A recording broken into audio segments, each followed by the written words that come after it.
So you're thinking about an investment property. Who's going to pay for that? How is that going to happen? We're already a little bit tight. We've got a big mortgage. All these things are going on. Interest rates could be going up. They are going up. Inflation's going up. Yeah? Investing now? Well, what would that do for you? Who's going to pay for it was the question. The property can be well and strategically put together from a maths perspective. And I'll tell you who's going to pay for it. Your tax deductions from an investment property, if it is a brand new property that you build, and the tenant, they're the people who are going to pay for it. Yeah?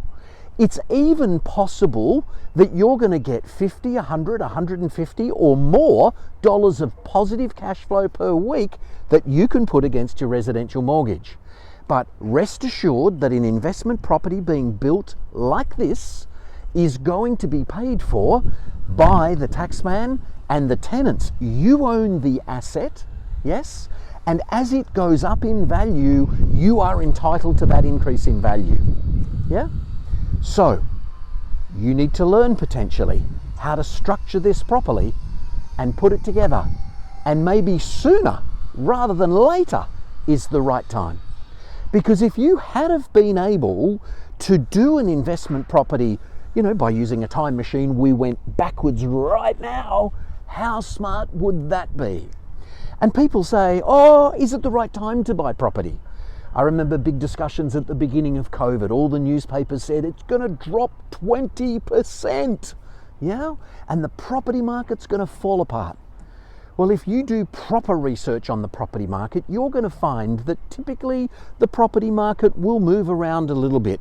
The rate of growth will change. It might go up 20, 30% and drop 4 or 5. Last time I checked, if something had gone up 20% and dropped 6%, it's still up 14%. If it's gone up 30% and drops 5%, it's still up 25%. So it'll ebb and flow. But the property market in good areas typically causes the person who owns this property to be owning something that's of more value.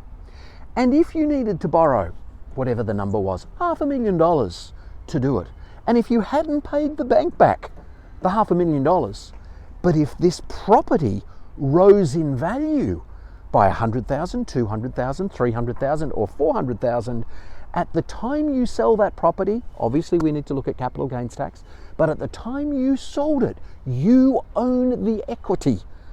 So when is the right time to buy property? Every time you can. Do your maths, talk to your broker and work it out. We'd be very happy to assist you with that journey.